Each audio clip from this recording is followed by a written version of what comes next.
Hello, my dear friends. Today we will proceed with the rest part of the vector theory. In the last class, we have solved 3 to 4 examples. That was very important. You must go through that questions, so that your concept will become more and more clear. So today we will come to the part of the vector theory. That is, the name of this topic is components of vector. I think it is visible from there. Components of vector. See, what is component of vector? This is very important as far as the exam of IIT is concerned. ऐसे तो ये state board जो है और जो आपके other competitive exams है वहाँ इससे रिलेटेड सवाल ना आए, ऐसा हो ही नहीं सकता है. तो सबसे पहले हम लोग देख लेते हैं कि कंपोनेंट ऑफ वेक्टर्स है क्या, फिर इसके डीप हम जाएंगे जहाँ तक आईआईटी पहुँचती है या सवाल जहाँ से पूछती है. ठीक है, तो कंपोनेंट ऑफ वेक्टर क्या है, मैं एक लाइन बोलूँगा, आप लोग समझ जाइएगा, क्योंकि ये चीज़ ही ऐसा है इम्पॉर्टेंट लेकिन आसान है. ब्लैक कलर देखिए, हम लोग को इन्होंने बोला था जब हम लोग थ्योरी पढ़ रहे थे वेक्टर का, तो उन्होंने बोला था ये ए वेक्टर है. हमने बोला था ठीक है, अब बहुत ए वेक्टर ले लिए, चलिए ना पी वेक्टर लेते हैं. और ये क्यू वेक्टर है, दो वेक्टर है. और रिजल्टेंट यहाँ से यहाँ तक होता था आर वेक्टर, ये होता था रिजल्टेंट. ठीक है, and this resultant was R vector is equals to P vector plus Q vector. यही होता था, जहाँ पर पी को हम ए और बी लेते थे, कुछ भी ले सकते हैं, नेमिंग है, कुछ भी आप ले सकते हैं. ठीक है, तो अब क्या है, पहले हम लोगों को दो वेक्टर देता था P और Q और बोलता था इसको ऐड करके निकालिए तो R कैसे निकलेगा. अब क्या है, ये R वेक्टर दे देगा और बोलेगा ये R वेक्टर किस किस से मिलके बना है. तो ये जो गिवन एग्जांपल अभी है वो किस किस से मिला है, P और Q से मिलके बना है. तो बोलता है कि हम यहाँ पे बोलेंगे P and Q are the components of this capital R vector. बस अब समझ गया, बस यही है. इसके बाद डीप जाएंगे इसके कंसेप्ट में. बस component of vector, components of A vector यही है. ठीक है, समझ में आया. पहले हम लोग को इंडिविजुअली ए वेक्टर और बी वेक्टर देता था और बोलता था इसको ऐड करके दिखाइए, आर वेक्टर निकालिए. हम लोगों ने बहुत मस्त निकाला था, आर का मैग्नीट्यूड भी निकाला था, आर का डायरेक्शन भी निकाला था. पहला वेक्टर से निकालिए, दूसरा वेक्टर से भी निकाल सकते हैं, एंगल ही तो दिखाना है. ठीक है, अब ऐसा नहीं, अब ये आर वेक्टर दे देगा और बोलेगा बताइए ये किस किस से मिलके बना है. तो जिस जिस से ये मिलके बना है वो इसके कंपोनेंट्स है. सिंपल सी बात. ठीक है, अब जब आप डिक्शनरी में भी देखिएगा कंपोनेंट का मतलब यही होता है. ठीक है, कि हम किस किस से मिलके बने हैं. तो आपको समझ में आ गया कि क्या है. अब ये जो आर वेक्टर है वो जरूरी नहीं है सिर्फ पी और क्यू से ही मिलके बना हो, ऐसे ऐसे हजारों वेक्टर से मिलके बने होंगे. तो जो क्वेश्चन हमारा आएगा तो हम अपने कन्वीनियंस के हिसाब से, अपने जो सहूलियत के हिसाब से आर वेक्टर को 3 डायरेक्शन में तोड़ सकते हैं, 4 डायरेक्शन में तोड़ सकते हैं, 25 डायरेक्शन में तोड़ सकते हैं. वो हमारे ऊपर है कि किधर किधर हमको जरूरत है उधर उधर हम तोड़ेंगे. ठीक है, जैसे अब आप बोलिएगा कि सर कैसे आप बोल रहे हैं कि ये तो मुझे आर वेक्टर दिख रहा है, 2 ही वेक्टर से मिलके बना है. मैं बोला नहीं, आपको सही से नहीं दिख रहा, आप अच्छे से देखिए तो ये 4 वेक्टर से मिलके बना है आर.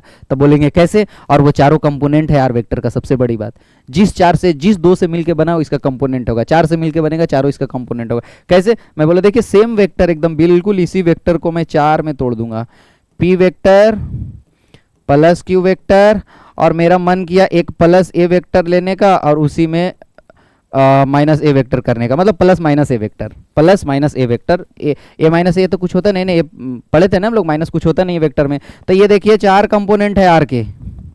अभी तो आप 2 बोल रहे थे कि आर पी प्लस क्यू से बना. मैं बोला नहीं, आर जो है पी क्यू ए और माइनस ए से मिलके बना है. क्या होगा, ये एग्जैक्टली कैंसिल हो जाएगा, फिर यही बचेगा. ठीक है, तो इसी तरह से इस पी क्यू को भी हम तोड़ सकते हैं. ये जो अंदर पी क्यू है इसको भी 4 भाग में तोड़ सकते हैं, इस पी को भी, इस क्यू को. जब आर को हम 2 भाग में तोड़ दिया, आर एक वेक्टर है, आर क्या है, आर भी तो एक सिंगल वेक्टर ही है भैया. देखिए रिजल्टेंट वेक्टर भी तो एक सिंगल वेक्टर ही होता है. तो वो सिंगल वेक्टर को जब आप 2 भाग में तोड़ दिए तो ये सिंगल वेक्टर को भी हम 7 भाग में तोड़ सकते हैं, इस सिंगल वेक्टर को 75 भाग में तोड़ सकते हैं. तो समझ में आ गया कि एक गिवन वेक्टर कैसे तोड़ना भी आगे थ्योरी हम पढ़ेंगे. पर समझ लीजिए कि एक वेक्टर को हम अलग अलग दिशा में तोड़ दिए हैं, फिर उसको जोड़ेंगे तो ओरिजिनल वेक्टर मिल जाएगा. तो तोड़ने के बाद जो छोटा छोटा पार्ट मिला है that is known as the components of the original vector. ठीक है, तो यहाँ तक कंप्लीट हो गया। अब हम लोग आते हैं तोड़ने के क्या क्या इसके तरीके हैं, और जिस जिस टाइप से क्वेश्चन पूछे जाएंगे उस डायरेक्शन में हम तोड़ के इसका न्यूमेरिकल्स करेंगे। ठीक है, तो हम आते हैं नेक्स्ट थियोरी पार्ट पे। क्या है इनका थियोरी पार्ट? देखिए सेम एग्जैक्टली वही बोले कि ये आर वेक्टर जो है, आर वेक्टर ये A vector plus B vector plus C vector plus D vector से बना है, तो ए बी सी डी जो है क्या है इसका कंपोनेंट है, और ये आर वेक्टर ए बी से मिलकर बना है तो ये इसका कंपोनेंट है। ठीक है, समझ में आ गया। रिवर्स है, जो पहले क्या था, दो इंडिविजुअल देके आर निकालने बोलता था, अब आर देके उसके इंडिविजुअल्स निकालने बोलेंगे, उसके कंपोनेंट्स निकालने बोलेंगे, उसके कितने भाई हैं वो निकालने बोलेंगे। ठीक है, अब आ जाइए यहाँ पे आप, A and B are components of R, A, B, C are the components of R vector. ठीक है, a vector can be expressed as a vector sum of two or more than two vectors, then these vectors are known as the component of the vector। जो भी मैंने अभी बताया, एक vector को दो या उससे ज्यादा भाग में हम तोड़ सकते हैं, और वो जितने भाग में तोड़े वो कंपोनेंट्स होंगे ओरिजिनल वेक्टर के। ठीक है, अब है कि any vectors can be expressed in two way. Very good. अब देखिए यहां से हम लोग का स्टार्ट होता है कि इसको तोड़ कैसे सकते हैं। ये बोला है कि दो तरीके से तोड़ेंगे, एक नॉन रेक्टेंगुलर कंपोनेंट्स और दूसरा रेक्टेंगुलर कंपोनेंट्स, दो भाग में हम तोड़ेंगे। ठीक है, तोड़ के देखते हैं कैसे टूटेगा। तो इन्होंने क्या बोला, पहला क्या डिस्कस कर रहा है इन्होंने, चेक करता हूं, A and B are they non rectangular. देखिए रेक्टेंगुलर और नॉन रेक्टेंगुलर कंपोनेंट्स में यही है कि एक वेक्टर अगर मुझे गिवन रहेगा और उसके एक वेक्टर गिवन है, उसको हम दो भाग में तोड़ेंगे और वो दोनों भाग आपस में परपेंडिकुलर होगा। परपेंडिकुलर मतलब 90 डिग्री। लास्ट क्लास भी क्वेश्चन बनाए थे, परपेंडिकुलर बार बार आ रहा था, आप लोग को समझ में आना चाहिए परपेंडिकुलर मतलब 90 डिग्री। ठीक है, तो अगर एक वेक्टर मुझे दिया हुआ है, मैं बता रहा हूं अभी ये तरीका जो दो नॉन रेक्टेंगुलर और रेक्टेंगुलर, तो पहले मैं रेक्टेंगुलर बोल रहा हूं, अभी जो मैं बोल रहा हूं रेक्टेंगुलर, इसके बाद नॉन रेक्टेंगुलर बताऊंगे। रेक्टेंगुलर कंपोनेंट वो होता है कि एक वेक्टर गिवन है आर वेक्टर, रिजल्टेंट वेक्टर एक गिवन है आर वेक्टर। अब ये किस किस से मिलके बना है, वो मैं इसको बस दो ही से मिलके बना रहा हूं अभी, कि सिर्फ ये दो ही से मिलके बना है, और दोनों कंपोनेंट एक दूसरे पे 90 डिग्री का एंगल बनाता है। मीन्स अगर एक वेक्टर को हम दो कंपोनेंट में तोड़े और दोनों कंपोनेंट एक दूसरे से 90 डिग्री का एंगल बनाए, ऐसा करने में हम सफल हो जाएं, तो ये दोनों कंपोनेंट जो कहलाएगा वो रेक्टेंगुलर कंपोनेंट कहलाएगा।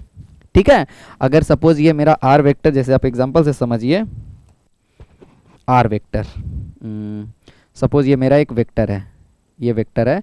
आर वेक्टर क्या नाम कुछ भी हो सकता है, आर वेक्टर जरूरी नहीं, तो मैं तो एग्जांपल के लिए बता, कोई भी वेक्टर है आर वेक्टर। ठीक है, इसका मैं दो कंपोनेंट तोड़ूंगा, ये मैं मानता हूं कि ये ना दो वेक्टर से मिलके बना है। ऐसे तो आपको बता दिए कि हजारों वेक्टर में आप तोड़ सकते हैं, पर मैं दो वेक्टर मानता हूं कि ये आर वेक्टर दो वेक्टर से मिलके बना है। ठीक है, एक वेक्टर का नाम है x और दूसरा का नाम है y, ये दो से मिलके बना है। ठीक है, means R vector is x vector plus y vector, ऐसा है। ठीक है, ये कोई भी नाम ले लीजिए, एक्स वाई के अलावा आप कुछ भी ले सकते हैं, और एक्स और वाई दोनों एक दूसरे के ऊपर परपेंडिकुलर है। ठीक है, तो हम ऐसे करेंगे, एक एक्स लेंगे इधर और एक वाई लेंगे इधर। ठीक है, और दोनों का रिजल्टेंट को हम ये वाला आर से दिखा देंगे। मतलब आप यहां भी कर सकते हैं ये चीज। देखिए हो गया ना parallelogram law of vector addition, जिसमें से एक वेक्टर ये है और दूसरा वेक्टर ये है। ये बोलिए बात बराबर है ना। देखिए ना, सिर्फ लंबाई को ऐसे शिफ्ट कर सकते हैं ना। तो देखिए पहला के हेड पे एक्स वेक्टर बोलते हैं, यहाँ से ये आर यहाँ से भी हटा रहा हूँ, आर यहाँ पे है, ये एक्स वेक्टर और ये वाई वेक्टर।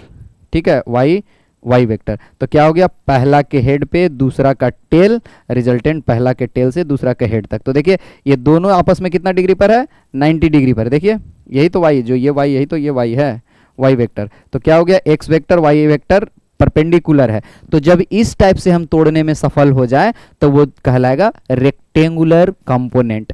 और बाकी दुनिया के किसी भी एंगल पर तोड़ दीजिए इसको छोड़ के, वो होगा नॉन रेक्टेंगुलर। जैसे इसी आर वेक्टर को, एग्जांपल्स समझ गए होंगे, अगर नहीं तो मैं फिर से बता देता हूं, देख लीजिए बड़ा बड़ा एकदम ध्यान से, इसको छोड़िएगा नहीं, बहुत इंपॉर्टेंट है ये। कोई भी वेक्टर आर दिया हुआ है, इसका कंपोनेंट होगा, क्योंकि हर वेक्टर का कंपोनेंट हम तोड़ सकते हैं, हजारों कंपोनेंट तोड़ सकते हैं, तो दो तोड़ते हैं इस आर वेक्टर का, एक एक्स और दूसरा जो इस पे परपेंडिकुलर है, एकदम परपेंडिकुलर है दूसरा, इसको बोल देते हैं हम, एक्स वाई बोलना जरूरी नहीं, पी क्यू भी बोल सकते हैं। ये पी वेक्टर और क्यू एकदम एग्जैक्टली इस पे 90 डिग्री का एंगल बना रहा है, पी पे क्यू। ठीक है, तो रिजल्टेंट यही होगा, देखिए यही होगा रिजल्टेंट। इस क्यू, अगर ये क्यू वेक्टर है तो इसको उठा के यहाँ हम रख देंगे, तो यही तो क्यू वेक्टर है। तो क्या पहला के हेड पे दूसरा का टेल, रिजल्टेंट पहला के टेल से दूसरा का हेड तक, ये क्यू वेक्टर है, ये क्यू तो ये भी क्यू, ये पी तो ये भी पी। ठीक है, तो क्या हो गया, R vector equal to P plus Q. खासियत क्या है इसमें, इसमें खासियत ये है कि पी और क्यू एक दूसरे से कितना डिग्री का एंगल बना रहा है, 90 डिग्री का। तो इस टाइप से अगर कोई भी वेक्टर को हम दो भाग में तोड़ेंगे, दो कंपोनेंट में तोड़ेंगे और दोनों के बीच एंगल 90 हो जाए तो इसको हम रेक्टेंगुलर कंपोनेंट बोले। इसके अलावा दुनिया का कोई भी एंगल में तोड़ लीजिए, बाकी तो नॉन रेक्टेंगुलर होगा। जैसे उसका भी एग्जाम्पल ले लेते हैं। उसका एग्जाम्पल ये है आपके सामने, फिर से वही आर वेक्टर, ये आर वेक्टर, और इसका हमको दो कंपोनेंट तोड़ना है, दो कंपोनेंट। एक कंपोनेंट में इधर तोड़ा, सॉरी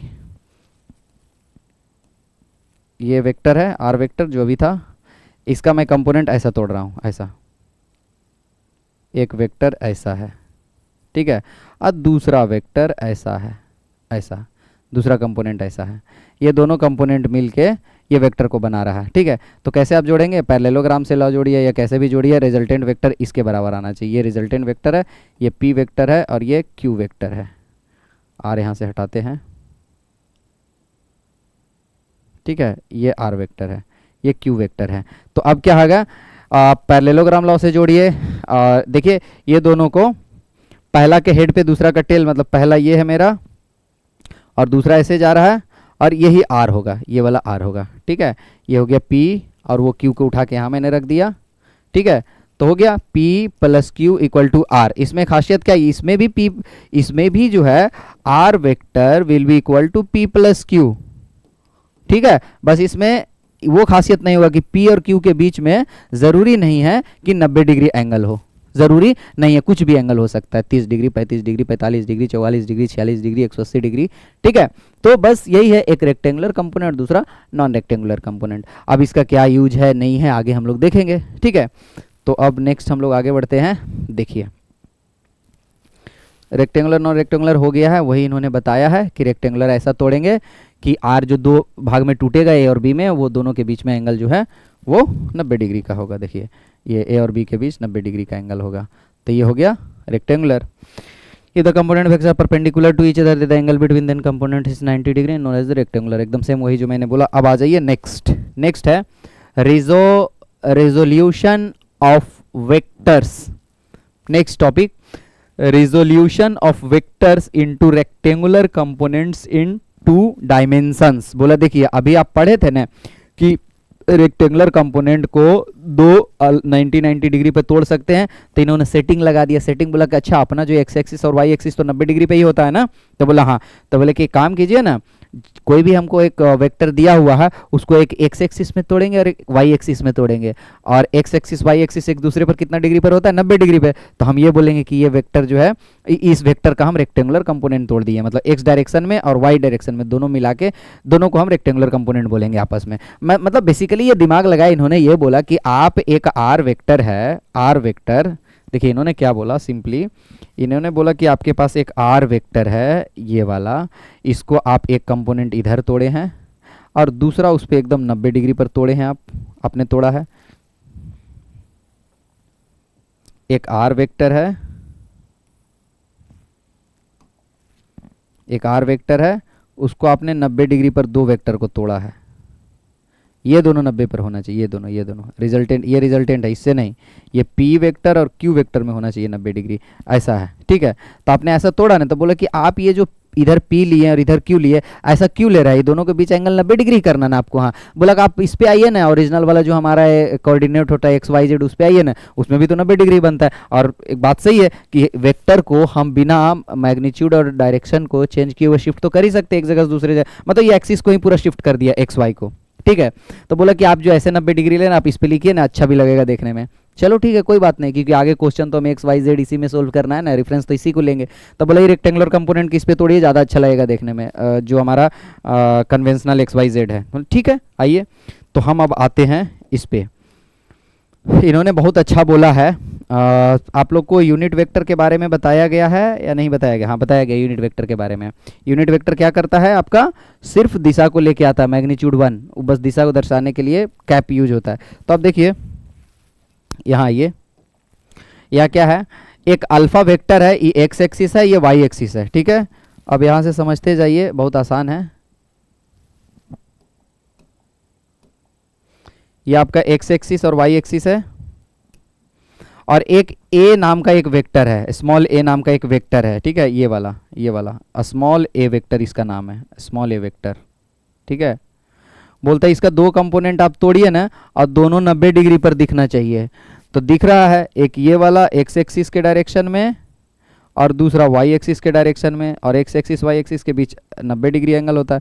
तो ये कंपोनेंट और ये कंपोनेंट आपस में क्या कहलाएगा? Rectangular component. अभी पढ़े थे कि कोई भी वेक्टर का दो कंपोनेंट तोड़ेंगे और दोनों के बीच एंगल 90 डिग्री हो तो उसको हम रेक्टेंगुलर कंपोनेंट बोलेंगे। तो ये कंपोनेंट का जो वैल्यू आएगा और ये कंपोनेंट का जो वैल्यू आएगा वो दोनों आपस में क्या कहलाएगा? Rectangular component. अब उसकी लंबाई कितनी होगी, मैग्नीट्यूड कितना, वो भी हम देखते हैं, ठीक है। तो चलिए देख लेते हैं। इन्होंने बोला कि ये जो वेक्टर है आपका, देखिए ए वेक्टर गिवन है, तो ए वेक्टर तो जो ए लिखा है स्मॉल ए वो तो मैग्नीट्यूड है। डायरेक्शन क्या है? कोई भी वेक्टर आप मुझे दीजिएगा जो हम इसे आसानी से लिख देते हैं पी वेक्टर, तो पी वेक्टर में इसका मैग्नीट्यूड तो ठीक है पी है, मैग्नीट्यूड कैपिटल पी जो भी होगा 5 7 8। डायरेक्शन क्या है इसका? डायरेक्शन तो दिखता ही नहीं यहाँ। तो जब भी आप लाइन खींचिएगा तो डायरेक्शन आपको दिखाना होगा, और आपको पता है कि किसी भी चीज़ का डायरेक्शन कितना उत्तर है दक्षिण है उसके लिए आपको एक क्या चाहिए? Reference axis. क्यों चाहिए रेफरेंस एक्सिस? जैसे ये कितना डिग्री का एंगल बना रहा है, ये लाइन एक वेक्टर कितना डिग्री का एंगल बना रहा है? तो ये बेवकूफ़ वाला सवाल हो गया, बिल्कुल बेवकूफ़। बोलेगा कहाँ से? भैया अगर आप यहाँ से लीजिएगा, यहाँ से, तब θ1 है, आप कोई एक्सिस यहाँ खींच देगा तो θ2 हो जाएगा, कोई एक्सेस यहाँ लेगा तो उसके लिए θ3 हो जाएगा। तो आपको तो बताना पड़ेगा ना कि इसका, चलिए ये जो पी वेक्टर उसका मैग्नीट्यूड कैपिटल पी है, 5 है, 7 है, लेकिन डायरेक्शन क्या है? तो डायरेक्शन देने के लिए उसका एंगल बताना पड़ेगा, और एंगल हमेशा कैसे मेजर होता है? एक एक्सिस लेने से। एक्सिस आप लीजिएगा तभी ना बताइएगा कि कितना एंगल ऊपर है। जैसे मैं सिंपल सी बता दूं कि दिल्ली दूर है, मैं बोलूँ दिल्ली दूर है, लेकिन जाके नोएडा वालों से पूछिए दिल्ली नज़दीक है। तो दिल्ली दूर कहाँ से है? आप देख रहे हैं कोलकाता से, आप देख रहे हैं पटना से, आप देख रहे हैं रांची से। तो मेरा कहना है कि दिल्ली दूर है, मतलब ये एंगल जो है ये वेक्टर है, तो वेक्टर मैग्नीट्यूड तो आप बता दिए, एंगल कितना है। तो हम पहले पूछेंगे कहाँ से एंगल आप देखना चाह रहे हैं। इसका एंगल 55 डिग्री भी हो सकता है, मतलब दिल्ली दूर भी हो सकता है, दिल्ली नज़दीक भी हो सकता है, आप देख कहाँ से रहे। तो क्या है कि आपको थीटा दर्शाने के लिए कितना एंगल पे ये झुका हुआ है वो आपको बताना पड़ेगा। नॉर्थ साइड से देख रहे हैं या साउथ साइड से देख रहे हैं। जैसे देखिए एक वेक्टर है हमारे पास, देखिए ध्यान से कि एंगल कैसे लेते हैं वेक्टर का डायरेक्शन, वो बहुत ज़रूरी है, इसको ध्यान से सीखिए। नॉर्थ, साउथ, ईस्ट, वेस्ट, ठीक है। अब मैं एक वेक्टर यहाँ डाल दिया, ई वेक्टर 5 न्यूटन फोर्स है ये, मैं बोल रहा हूँ, और ये है 30 डिग्री, ये 30 डिग्री। मैं किसी से पूछ रहा हूँ कि आप बताइए कि ये 5 न्यूटन का तो मैग्नीट्यूड एंगल इसका कितना है, तो बोलेगा 30 नहीं, 30 वेस्ट से है, सॉरी इधर ईस्ट होगा, सॉरी ये ईस्ट होगा, ईस्ट से 30 डिग्री है। कहाँ से 30 है? ईस्ट से।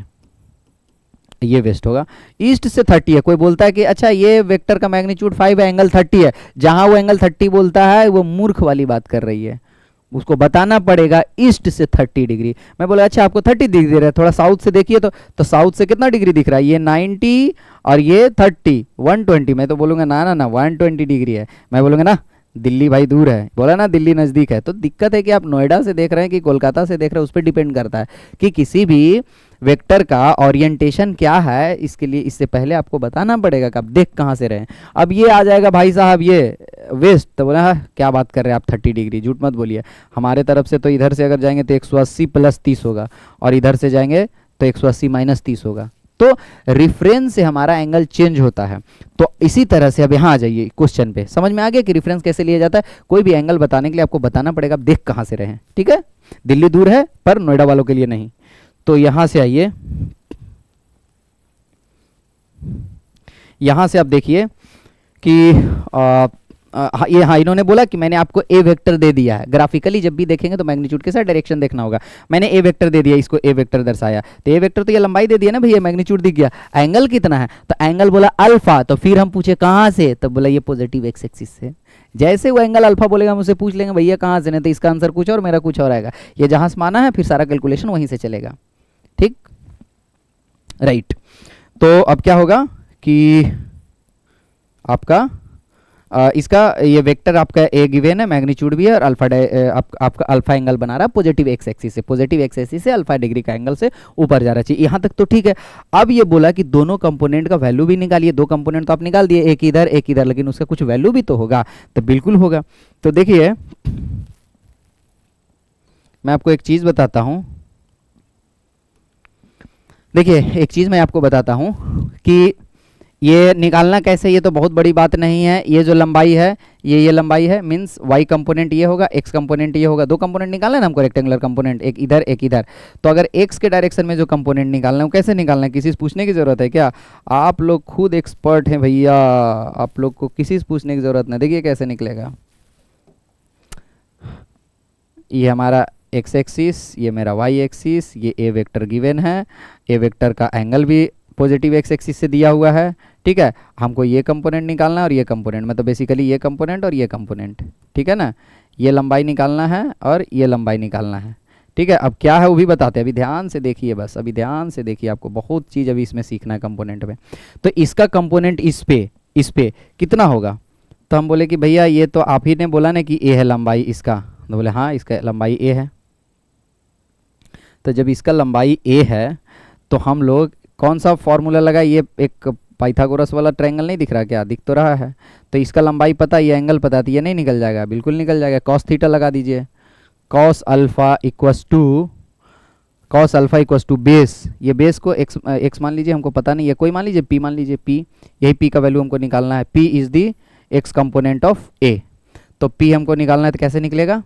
कॉस थीटा इक्वस टू आधार बटे कर्ण, कर्ण का वैल्यू ए है, मैग्नीट्यूड ए है, ए वेक्टर दिया हुआ है। तो क्या हो गया? पी का वैल्यू तो आ ही गया, ए कॉस अल्फा। अल्फा भी पता है, अल्फा इन्होंने बताया था ना, और ए भी पता है, तो दोनों पता हो गया, तो पी निकल गया। तो ये लेंथ निकल गया, ए कॉस अल्फा। इसी तरह से इधर एक ट्रायंगल में लगा दीजिए, तो ए कॉस ए साइन अल्फा ये निकल जाएगा। एक ट्रायंगल इधर बना दीजिए, ठीक है। तो कैसे हो जाएगा? यही ट्रायंगल में ये लंबाई अब निकालना है। तो ये अगर अल्फा है भैया, तो हमको ये वाला लेंथ निकालना है, ये। तो फिर से यही ट्रायंगल में ये वाला लेंथ कैसे निकलेगा? साइन थीटा इक्वस टू लंब बटे कर्ण। तो लंब हमको नहीं पता है, वही निकालना है, मान लो क्यू, और ये तो ए पता है, तो हो गया Q equal to A sine alpha. ठीक है, अभी इसमें बहुत डीप है, अभी बस देखिए, अभी तो वैल्यू निकाले, अभी इसका डीप में जाएंगे अब हम। तो अब ये तो पता चल गया कि ये लंबाई यहाँ से यहाँ जो इस इधर कंपोनेंट हम निकालें वाई में, वो ए साइन अल्फा होगा और एक्स में ए कॉस अल्फा होगा। कुछ नहीं, पाइथागोरस से निकाल लिए। अरे भैया, एक राइट एंगल ट्रायंगल है जिसमें से एक साइड दिया हुआ और एक एंगल दिया हुआ, तो नहीं निकल जाएगा क्या बाकी दो? तो वही मैंने निकाला, ये निकाला और ये निकाला, ये कंप्लीट। अब आइए इसका फिजिकल मीनिंग पर कि क्या होता है। से इसका अब स्टेटमेंट सुनिए। The projection of a vector on the x-axis will be a cos alpha. The projection of a vector on the y-axis will be a sin alpha. ठीक, अब projection of this on this का मतलब क्या होता है? इसका इस पे प्रोजेक्शन का मतलब क्या होता है? ए साइन अल्फा, ए कॉस अल्फा तो हमने पाइथागोरस से निकाली। इसका मतलब होता है कि इस वेक्टर का वर्चस्व इस डायरेक्शन में कितना है, इस वेक्टर का वजूद इस एक्सिस पे कितना है। ओरिजिनल वेक्टर तो ये है ना, हम उसको बोले भैया आप ओरिजिनल वेक्टर आप थोड़ा हमारे दिशा में चलिएगा, हमारे डायरेक्शन में चलिए ना, हमारे घर तरफ। आप तो यहाँ बहुत बलशाली है ना, आप हमारे दिशा में चल के दिखाइए, हमारे क्षेत्र में। तो बोला ठीक है चलते हैं, लेकिन थोड़ा सा हमारा वैल्यू घट जाएगा। कितना से घट जाएगा? देखिए, ओरिजिनल वेक्टर जो था, मीन्स कंपोनेंट ऑफ वेक्टर समझ रहे, अगर किसी दिशा में निकालना है, मीन्स सिंपल ऐसे समझिए एकदम देहाती भाषा में, ए वेक्टर ओरिजिनल है, इस डायरेक्शन में जा रहा है, मैग्नीट्यूड और डायरेक्शन दोनों इधर जा रहा है अल्फा डिग्री से इस साइड में। उसको हम बोले भैया ये तो आपका क्षेत्र है ओरिजिनल, आप यही ओरिजिनल है। बोले हाँ। हम बोले थोड़ा सा हाँ इधर चलिए ना, हमारा एक्स क्षेत्र में, एक्स हमारा क्षेत्र है। बोले हम चलेंगे भाई, लेकिन हमारा ये शक्ति वहाँ नहीं रह जाएगी। मीन्स अगर किसी स्टेट का चीफ मिनिस्टर अपने स्टेट में है, तो उसका जो पावर वो अगर दूसरे स्टेट में जाता है तो क्या क्या शक्तियां उसकी घट जाती है, या क्या क्या उसको बाकी उधर गवर्नमेंट से मिलता है। ठीक है, शक्तियां कितने से चेंज हो जाती है, बढ़ना घटना छोड़ दीजिए, वही कहलाता है उसका दूसरे दिशा में। मीन्स ये इसका जो पावर इधर था ना, बोले भैया एक तरफ आपकी कितनी पावर है, चलिए ना एक बार। तो चला, बोला हमारा ए कॉस अल्फा है, और बोले वाई तरफ चलिए, मतलब आप अपना क्षेत्र छोड़ के हमारे क्षेत्र में चलिए ना, हमारा क्षेत्र एक्स और वाई है। तो आया, तो उनका जो है वैल्यू घट गया। कैसे घट गया? ओरिजिनल वैल्यू इनका ए था, और जब एक्स एक्सिस में आया तो इनका वैल्यू हो गया ए कॉस अल्फा, ए कॉस अल्फा। तो ए बड़ा है कि ए कॉस अल्फा? हमेशा दिखने में तो ये कॉस अल्फा लग रहा है बड़ा सा, लेकिन ये हमेशा छोटा होता है ये कॉस अल्फा, क्योंकि कॉस अल्फा का वैल्यू मैक्सिमम कितना हो सकता है 1 और मिनिमम -1। तो -1 से 1 में कभी भी ए को गुना करोगे तो क्या आएगा, हमेशा ए से कम ही आएगा। ए को मैग्नीट्यूड का खाली बात करें तो -1 छोड़ दो, 1 का बात करो, 1 से तो हमेशा मैग्नीट्यूड उसका छोटा ही होगा, 1 से छोटा होगा, 0.1 होगा। देखिए ना कॉस का वैल्यू जो है कभी 1 से बड़ा होता है, कभी भी बता दीजिए था हमको, कॉस 90, कॉस 30, कॉस 142, कॉस 545, 576, 599, 571, किसी पे भी हमें मैक्सिमम 1 होगा 0 डिग्री पे, ठीक है, 2 पाई पे, उसके बाद हमेशा कम ही आएगा। देखिए ना कॉस का वैल्यू क्या होता है, ये ना कॉस का ग्राफ, ये मैक्सिमम है 1 और इधर मिनिमम -1, इसके बाद हमेशा 1 से छोटा छोटा छोटा छोटा छोटा छोटा ही रहेगा, हमेशा हमेशा छोटा रहेगा। तो 1 से छोटा का कोई संख्या यहाँ गुना करोगे ए में तो 1 से छोटा ही आएगा हमेशा आंसर। तो क्या होगा इधर आके, मीन्स ये जो पावर इंजॉय कर रहा था चीफ मिनिस्टर अपने क्षेत्र में, ठीक है, वो जब दूसरे स्टेट में गया तो उसका पावर घट गया थोड़ा, ठीक है, पावर चेंज हो गया, हम लोग बोलेंगे घट गया, ठीक है, अलग चीज पर चेंज हो गया बोलेंगे, ठीक है। ये मेंबर ऑफ पार्लियामेंट था, ये मेंबर ऑफ पार्लियामेंट रांची से था, ये member of parliament Madhya Pradesh जब गया, ठीक है, रेवा में, तो उसके पावर घट गई थोड़ा, ठीक है। तो कंपोनेंट क्या होता है कि एक ओरिजिनल वेक्टर को दूसरे डायरेक्शन में लेके चलते कि चलिए ना भैया एक्स एक्सिस की तरफ देखते हैं आपका कितना वैल्यू रहता है, बोले भैया उधर तो थोड़ा घट जाएगा, अपना क्षेत्र में हमारा ज़्यादा है तो इसका ओरिजिनल ए है, इधर आएगा तो एक कॉस अल्फा हो जाएगा, घट जाएगा। और इसको हम लोग शाब्दिक अर्थों में इसको कैसे हम व्यक्त करेंगे, अपने शब्दों में स्टेटमेंट से कैसे यूज करेंगे, A cos alpha is the projection of A vector on the X axis, A sine alpha is the projection of A vector on the Y axis, या फिर आप बोल सकते हैं कंपोनेंट, प्रोजेक्शन बोलिए कंपोनेंट बोलिए, ठीक है, या ए का कंपोनेंट एक्स एक्सिस के तरफ ए कॉस अल्फा और वाई के तरफ ए साइन अल्फा, ठीक है। ये रेक्टेंगुलर कंपोनेंट क्यों है, ये दो कंपोनेंट निकला ना एक्स और वाई, रेक्टेंगुलर क्यों है, क्योंकि दोनों एक दूसरे पे 180, ए साइन अल्फा और ए कॉस अल्फा एक दूसरे पे सॉरी 180 90 डिग्री का एंगल बना रहा है, ठीक है।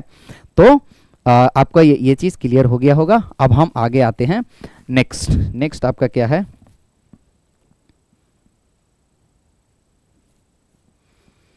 a vector a o x x y plane makes an angle alpha from the x axis draw perpendicular to इतना on the इतना the length of ob is projection of इतना and this, ठीक है। अब देखिए यहाँ पर एक चीज बोला, हाँ अब हमको ये प्रूव भी तो करना होगा ना कि ये जो वेक्टर a cos अल्फा है और ये साइन अल्फा, ये दोनों मिलके a बना देगा, क्योंकि अभी हम पढ़े थे ना, देखिए ये इंपॉर्टेंट चीज है, देखिए मैं बता रहा हूँ ध्यान से सुनिएगा, पहले ये सारे रफ चीजों को मैं डिलीट करता हूँ।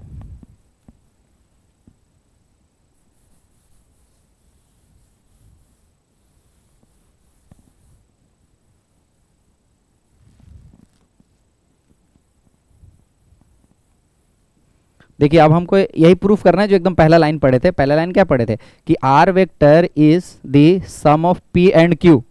अब यहाँ पे हम कैसे दर्शाएंगे, कैसे शो करेंगे, कैसे प्रूफ करेंगे कि जो ए वेक्टर है is sum of this two, तभी तो भैया कंपोनेंट कहलाएगा ना, ये दोनों को जोड़ के ओरिजिनल वेक्टर तो आना चाहिए।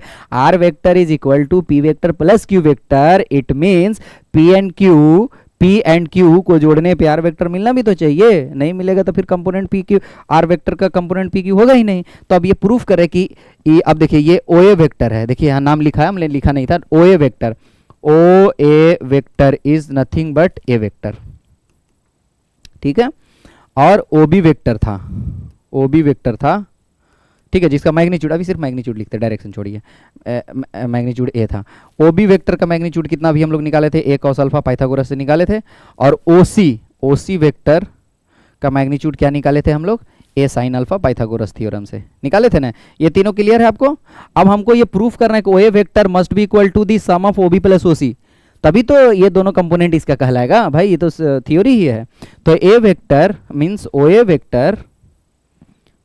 वेक्टर कहाँ गए भैया, O A vector must be equal to O B vector plus O C vector, तभी तो भैया ओ बी और ओ सी जो होगा, तभी तो O B and O C will be the component of. अब देखिए रेक्टेंगुलर कंपोनेंट है ये तो 90 डिग्री पर, इसलिए प्रूफ हो गया, रेक्टेंगुलर हो या नॉन रेक्टेंगुलर हो, सम तो भैया दोनों कंपोनेंट का सम तो ओरिजिनल वेक्टर के बराबर आना चाहिए ना। तो देखिए आता है कि नहीं आता है, देख के तो लग रहा आ गया है, आप लोगों को क्या लग रहा है, कैसे आ गया है, देखिए बिल्कुल आ गया। ये क्या वेक्टर है, ओ बी वेक्टर है, O B vector, very good. और ये वेक्टर कौन सा है भैया, कोई बता सकते हैं क्या, बी ए वेक्टर क्या है, बी ए वेक्टर ध्यान से देखिएगा, बी ए वेक्टर क्या है, बिल्कुल ओसी वेक्टर के बराबर है, ध्यान से देखिए, क्योंकि वेक्टर को उठा के पैरेलली हम बिना लेंथ को चेंज किए और डायरेक्शन को एक जगह से दूसरी जगह शिफ्ट कर सकते हैं। तो ये जो वेक्टर ओसी है भैया, वही तो ये बी ए है, देखिए ना ध्यान से, बी से A, B A vector is nothing but OC vector. कितने लोगों को इसमें पैरेलल शिफ्टिंग पढ़े थे, इसीलिए बोले थे कि इंपॉर्टेंट है, ध्यान से सुनिएगा पूरा theory. This vector must be equal to this vector, देखिए ना एकदम लंबाई भी बराबर है और दिशा भी एकदम बराबर है, तो this vector must be equal to this vector. तो B A vector is equal to OC vector हो गया। अब जब बी ए ओसी के बराबर हो गया तो हम बी ए को ओसी लिख देते हैं, यहाँ पे ओसी लिख दे। अब देखिए ध्यान से, पहला वेक्टर को ओ बी माने हम, आप ओसी को भी मान सकते थे, जरूरी नहीं है, मैंने माना। पहला के हेड पे दूसरा का टेल और रिजल्टेंट पहला के टेल से दूसरा के हेड तक, तब तो दिख ही गया कि हा O B O A is the resultant of O B plus O सी।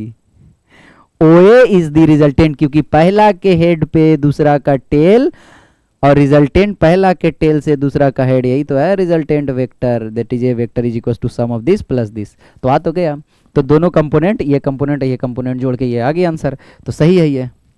इसका मतलब ओ बी और ओ सी कंपोनेंट है। अब रेक्टेंगुलर है कि नॉन रेक्टेंगुलर है, दिस इज वो अलग केस है, वो एंगल पे डिपेंड करता है 90 पर है कि नहीं, पर कंपोनेंट है वो तो प्रूफ हो गया। ठीक है, यहाँ तक कंप्लीट। अब नेक्स्ट आते हैं भैया, कहाँ है नेक्स्ट क्या करें, ये तो प्रूफ हो गया हमारा, ये प्रूफ हो गया अभी। ठीक है, अब thus the A has resolved into the two parts along this and this rectangular OY which is are mutually perpendicular है। देखिए एक x में है, एक y में है, तो ऑब्वियसली म्यूचुअली परपेंडिकुलर है। ठीक है, म्यूचुअली परपेंडिकुलर है तो रेक्टेंगुलर है। ये क्या बोल रहा है भैया, ये तो आसान बात बोला, ये cos थीटा ये sin कैसे आया, अभी तुम कल ये पाइथागोरस से आया था ना।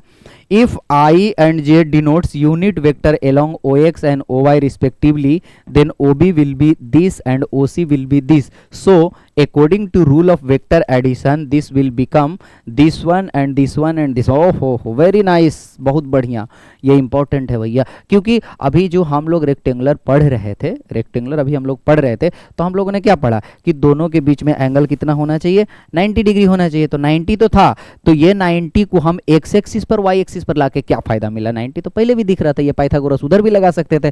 तो अब आइए ओरिजिनल फायदा पर कि एक्स एक्सिस वाई एक्सिस पर क्यों, 90 डिग्री तो कहीं भी हो सकता है, इधर भी हो सकता है, इधर भी हो सकता है, उधर भी हो सकता है, लेकिन एक्स एक्सिस के पैरेलल ये वाला और वाई के पैरेलल ये वाला क्यों, तो उसका बेनिफिट अब देखिए यहाँ मिलेगा आपको। इन्होंने बोला कि भैया एक बात बताइए, आपने बहुत शिद्दत से ये काम किया अभी, ये वाला कि एक वेक्टर आपको हम दिए थे, ये वाला वेक्टर दिए थे, ये वेक्टर दिए थे आपको हम ओए दिए, आप इसको बहुत बढ़िया ओ बी वेक्टर और ओ सी वेक्टर में तोड़ दिए थे आप, ये सी पॉइंट था। ठीक है, ओ बी वेक्टर और ओ सी वेक्टर में बढ़िया से आप अपने तोड़ दिए थे इस वेक्टर को। ठीक है, स्मॉल ए वेक्टर को तोड़े थे, हम बोले हाँ तोड़े, तब बोले कि अच्छा इसको हम एक्स एक्सिस बोले थे, इसको वाई, ये अब नॉर्मल 90 डिग्री नहीं है, ये एकदम आपका जो कन्वेंशनल कोऑर्डिनेट सिस्टम है उस पर हम चल रहे हैं, रेक्टेंगुलर कोऑर्डिनेट सिस्टम पे, तो ये एक्स एक्सिस है वाई एक्सिस। फायदा क्या हुआ, तो हम अच्छा ये एंगल इन्होंने अल्फा दे रखा था, इसको भूलिएगा नहीं, ये ए का बी के एक्स एक्सिस के साथ अल्फा एंगल दे के रखा था। ठीक है, तब बोला कि भैया आप अल्फा एंगल दे के रखे थे, अब ओ बी जो है, ओ बी का मैग्नीट्यूड तो आप निकाल दिए थे भैया, कितना, हम बोले अभी तो निकाले थे भैया ए कॉस अल्फा, बोला ये तो मैग्नीट्यूड निकालें सर, अब एंगल कौन बताएगा, हम बोले एंगल बता देंगे। एंगल कहाँ से बताना है, तब बोला कि जो ओरिजिनल वेक्टर का जहाँ से रेफरेंस सेम होना चाहिए, अगर अल्फा पॉजिटिव एक्स एक्सिस से लिए तो इसका भी एंगल आपको पॉजिटिव एक्स एक्सिस से ही लेना होगा। तो पॉजिटिव एक्स एक्सिस से 0 डिग्री, एकदम देखा ना एग्जैक्टली एक्स एक्सिस पे ही जा रहा था 0 डिग्री, पर इसको दर्शाएंगे कैसे, इसको दर्शाएंगे कैसे, आई से, आई का मतलब आई कैप, आई कैप का मतलब क्या होता है, ये आप लोग को पढ़ाया भी गया था। आई कैप का मतलब है कि ये एक यूनिट वेक्टर है, और यूनिट वेक्टर किस लिए आता है, सिर्फ दिशा दिखाने के लिए। यूनिट वेक्टर का मैग्नीट्यूड हमेशा 1 होता है, तो मैग्नीट्यूड 1 होता है तो उसको किसी के साथ हम क्यों गुना करेंगे, हम क्या किए, ये जो मेरा ओ बी वेक्टर का मैग्नीट्यूड था इतना, उसमें से हम इसको गुना कर दिए। तो किसी भी वेक्टर में यूनिट वेक्टर गुना करने से क्या होता है, आप पिछला क्लास जो ध्यान से नहीं पढ़े उसको दिक्कत होगा, मैं फिर से रिपीट कर देता हूँ। किसी भी एक वेक्टर का मैग्नीट्यूड है, उसमें आई वेक्टर, आई कैप मीन्स यूनिट वेक्टर से मल्टीप्लाई करने से क्या होता है, कुछ नहीं, यूनिट वेक्टर का मैग्नीट्यूड ही 1 होता है, तो 1 से किसी को मल्टीप्लाई कीजिएगा तो वही रह जाएगा ना। लेकिन फायदा होता है दिशा में, मैग्नीट्यूड में कुछ नहीं होगा, दिशा जो लेके आया वही दिशा रह जाएगा। उन्होंने आई का मतलब होता है दिशा is directed towards X axis, दिशा is directed towards X axis. तो उन्होंने आके बता ये दिया कि भैया वो भी वेक्टर आप ले तो लिए, अब पाइथागोरस से आप इसका मैग्नीट्यूड भी निकाल दिए, मैग्नीट्यूड में तो सिर्फ लंबाई, अब एंगल कैसे दिखाइएगा, तो बोला एंगल दिखाने की जरूरत नहीं है, आपका ओ भी एकदम एक्स एक्सिस पे था ना, तो एक्स एक्सिस को आई कैप से बढ़िया से दिखाया जाता, डायरेक्शन एक्स एक्सिस का डायरेक्शन आई कैप से दिखाया जाता है। मैग्नीट्यूड का मैं बात नहीं कर रहा था, देखिए मैग्नीट्यूड यहाँ रहेंगे तो अलग, एक्स एक्सिस पे यहाँ आएंगे तो अलग, यहाँ आएंगे तो अलग, इधर आएंगे तो मैग्नीट्यूड अलग अलग होगा, पर डायरेक्शन हमेशा 0 डिग्री ही रहेगा। आप इस लाइन पे घूमते रहिए उधर तक, मैग्नीट्यूड 1 2 3 4 5 7 8 9 हो सकता है, पर डायरेक्शन हमेशा अगर एक्स एक्सिस से देखिएगा तो 0 डिग्री पर रहेगा, वाई से देखिएगा तो 90 डिग्री पर, डजंट मैटर, बस ये आई बता देगा कि एक्स डायरेक्शन में है ये वेक्टर आई लग जाने का मतलब, आई लगने से क्या हुआ, इसका मैग्नीट्यूड को कोई चेंज नहीं किया, बस डायरेक्शन बता दिया, मैग्नीट्यूड तो पहले से पता ही था।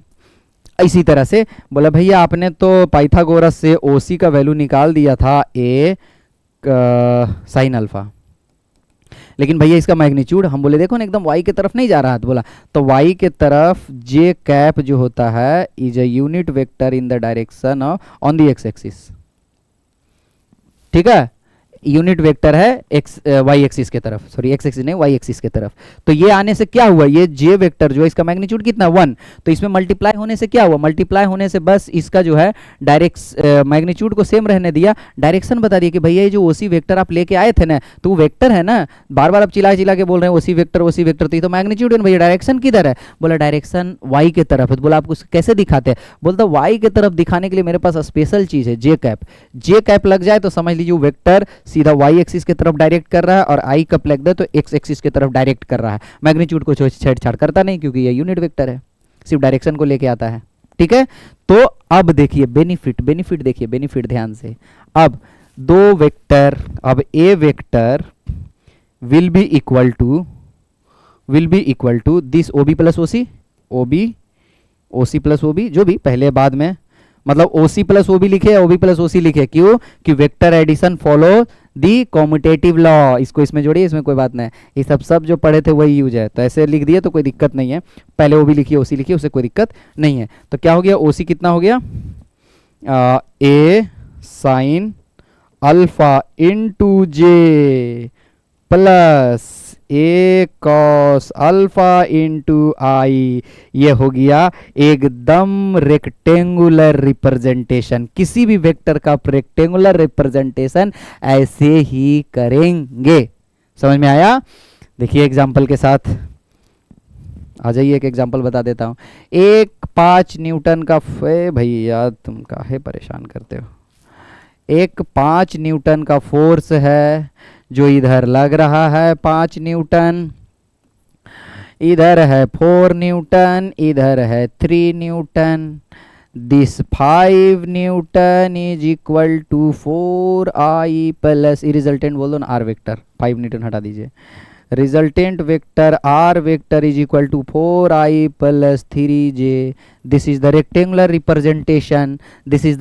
रिप्रेजेंटेशन, आर वेक्टर एक 4 मैग्नीट्यूड का एक्स एक्सिस के तरफ और एक 3 मैग्नीट्यूड का वाई एक्सिस के तरफ जा रहा है, दोनों को जोड़िएगा तो ये रिजल्टेंट वेक्टर मिलेगा, इसका मतलब 4i and 3j are the rectangular components of this R vector, ठीक है। तो अब हम समझ गए कि रेक्टेंगुलर कंपोनेंट में आएंगे तो हम अपने एक्स एक्सिस वाई एक्सिस पे आ जाएंगे, सहूलियत होगा, एक्स एक्सिस को दिखाने के लिए आई कैप लगा देंगे और वाई एक्सिस को दिखाने के लिए जे कैप लगा देंगे, तो ये हमको फायदा हुआ रखने। अभी और फायदा देखिए, जहां आईआईटी पूछती है अभी उस पर आते हैं हम, ठीक है। तो नेक्स्ट क्या है आपका, अभी पहुंचे भी नहीं हम लोग, आईआईटी कहाँ से पूछेगा, ठीक है।